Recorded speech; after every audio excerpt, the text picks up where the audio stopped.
Κυρίες και κύριοι, γεια σας και πάλι. Το Vlogas Productions θα σας δείξει σήμερα πώς να κάνεις τον καθυστερημένο.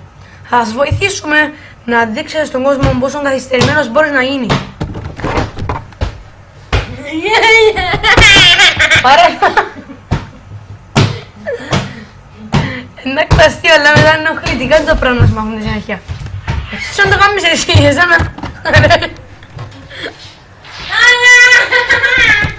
Λοιπόν, είδατε, πρέπει να έχετε βλακισμένο περπάτημα, να περπάτουν στους βλάκες στους φτάνους. Να φορείτε άχρηστα ρούχα. Άχρηστα γιαγιά, δεν μπορούν να τα πάει γιαγιά. Να βγάλετε βίντεος πελάρτου να κάνετε. Ή που το τηλέφωνο σας πάει γαμί. Τέλος πάντων, πρέπει να προσπαθείς κάθε φορά να ενοχλείς τους υπόλοιπους ούλους. Δηλαδή, ώσπου μάχονται οι άλλοι, εσένα...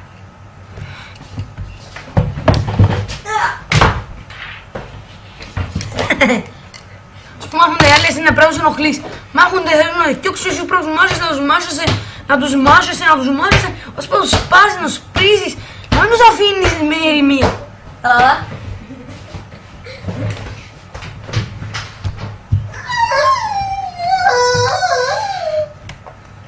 Φέρνουν όμως σε μια φάση.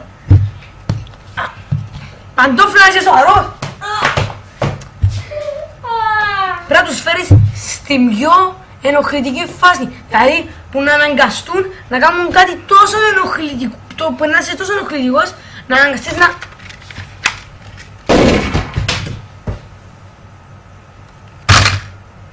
Να αναγκαστείς να τους σκοτώσεις.